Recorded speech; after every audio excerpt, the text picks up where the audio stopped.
Pemirsa, pegiat media sosial Ade Armando resmi mengundurkan diri sebagai kader Partai Solidaritas Indonesia atau PSI. Ya, langkah ini diambil lantaran Ade tak ingin PSI terseret kasus dengan Wakil Presiden ke-10 dan ke-12 Yusuf Kala. Saat konferensi pers pengunduran dirinya, Ade memastikan tak ada konflik dirinya dengan PSI. Baginya, keputusan mundur untuk kebaikan bersama. Jalan politik yang ditempuh Ade Armando agar PSI tidak terus dikaitkan dengan kontroversi yang kerap menimpanya, termasuk kasus Ade dengan JK. Ade mengaku tidak masalah apabila dilaporkan karena dianggap menghasut dan memprovokasi. Karena saya melakukannya, ya saya sendirilah yang harus bertanggung jawab atas itu. Dengan berat hati saya menyatakan saya mundur dari PSI, dan kasus terutama yang terkait, misalnya sekarang terkait dengan kasus Yusuf Kala ini, itu semua adalah saya dan teman-teman di Cokro TV dan teman-teman di. Sebelumnya, pemirsa, Aliansi 40 Ormas Islam melaporkan Abu Janda dan dua politisi PSI, Ade Armando dan Grace Natali, ke polisi. Ketiganya dianggap melakukan penghasutan dan provokasi di media sosial terkait potongan ceramah Yusuf Kala. Bismillahirrahmanirrahim. Kasus dugaan penistaan agama yang melibatkan nama Yusuf Kala bergulir kian panas.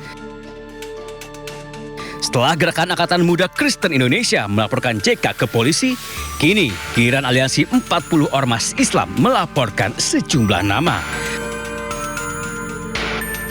Mereka diantaranya Permadi Arya alias Abu Janda dan dua politisi PSI, Ade Armando dan Grace Natali. Ketiga dilaporkan dengan dugaan melakukan framing buruk terhadap potongan video ceramah JK. Ulah ketiganya juga dinilai dapat merusak kerukunan antar umat beragama. Yang akan melaporkan 3 orang, yaitu saudara Ade Armando, saudara Permadi Arya, dan saudari Grace Natali. Teman-teman juga sudah mengetahui terkait kasus dan kejadiannya.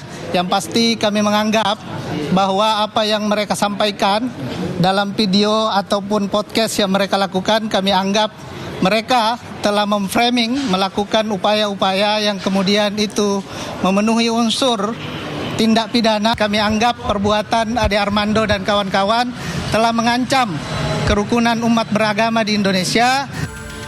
Polemik pelaporan JK berawal dari beredarnya potongan video yang menampilkan ceramah JK di Masjid UGM Yogyakarta. Dalam ceramahnya, JK membahas soal mati syahid terkait konflik di Poso. Tak terima dengan pernyataan JK, puluhan anggota Gerakan Angkatan Muda Kristen Indonesia atau GAMKI mendatangi Polda Metro Jaya. Mereka melaporkan JK dengan dugaan penistaan agama. Menanggapi pelaporan atas dirinya, tak lama JK bertemu dengan tokoh lintas agama yang berperan dalam perundingan damai konflik Poso dan Ambon. Semua tokoh sepakat, isi ceramah JK di Masjid UGM tidak ada kaitannya dengan penistaan agama. Tim Liputan iNews melaporkan. Kita ke informasi selanjutnya, pemirsa, mantan Mendikbudristek Nadiem Makarim kembali absen dalam sidang lanjutan kasus dugaan korupsi pengadaan laptop Chromebook. Ya, kuasa hukum menyebut Nadiem tengah menjalani perawatan di rumah sakit karena kondisi kesehatan yang memburuk.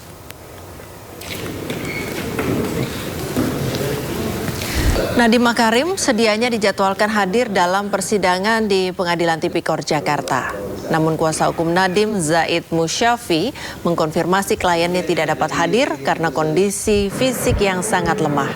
Sebelumnya Nadiem sempat memaksakan hadir dalam persidangan hingga Senin malam kemarin, sebelum akhirnya kondisi kesehatan yang menurun drastis. Saat ini mantan Menteri Pendidikan tersebut tengah menjalani perawatan intensif di rumah sakit.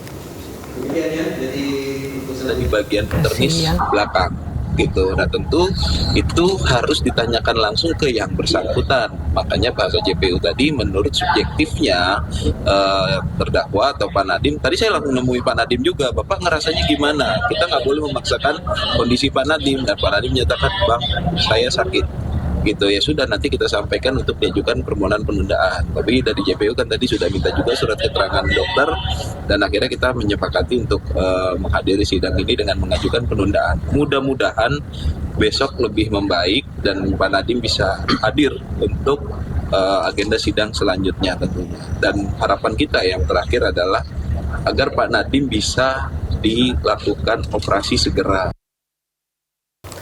Pemirsa, kendaraan listrik di Jakarta masih dibebaskan pajak untuk menekan tingginya polusi udara. Ya, selain bebas pajak, aturan ganjil genap bagi kendaraan listrik pun tetap berlaku.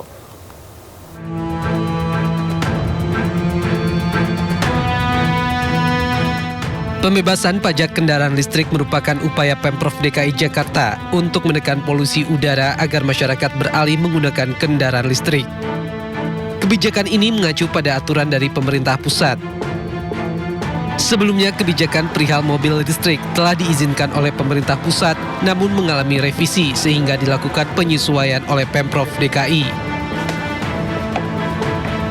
Pemerintah DKI Jakarta secara serius untuk mengurangi polusi, maka kebijakannya yang pertama, karena tidak ada pajak untuk mobil listrik tersebut, kami tidak mengenakan.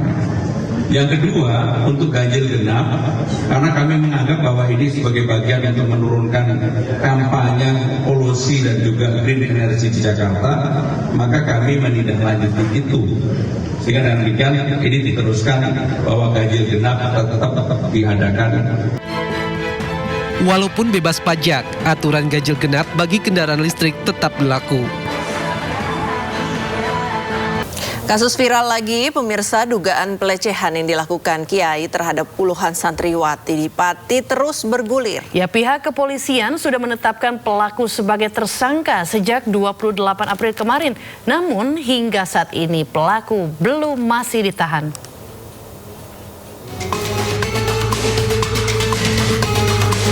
Viralnya kasus dugaan kekerasan seksual di Kabupaten Pati terus menyita perhatian. Pasalnya, pihak kepolisian sudah menetapkan pelaku sebagai tersangka, namun hingga saat ini pelaku masih bebas berkeliaran dan belum dilakukan penahanan. Tersangka berinisial AS yang merupakan pengasuh pondok pesantren sebelumnya telah dijadwalkan menjalani pemeriksaan di Polresta Pati pada Senin siang, namun tidak memenuhi panggilan penyidik. Hal ini menjadi perhatian lantaran pelaku resmi ditetapkan sebagai tersangka pada 28 April 2026. Kepolisian pun akan kembali memanggil terduga pelaku. Namun jika kembali tidak memenuhi panggilan, polisi memastikan akan menempuh langkah hukum lanjutan. Kenapa kok belum ditangkap? Sudah ditetapkan tersangka. Jadi kita penegak hukum melakukan hal tersebut, kita komitmennya sama. Kita pengen kasus ini cepat selesai. Makanya kita memperhatikan azas kehati-hatian, azas profesionalitas dan juga hak asasi manusia. Jadi memang diwajibkan bahwasanya sebelum kita melakukan penangkapan dengan pengekangan itu kan ada terkait hak asasi, kita harus memeriksa dengan menghormati hak asasi dan upaya daripada tersangka tersebut sebelum kita lakukan upaya penangkapan. Jadi sebelumnya diketahui jika pondok pesantren yang diasuh terduga pelaku didemo oleh warga pada Sabtu 2 Mei 2026 lantaran meresahkan masyarakat. Belakangan diketahui puluhan santri ponpes yang diasuh pelaku mengaku menjadi korban pencabulan. Dari Pati, Jawa Tengah, Vidi Agil, A News melaporkan.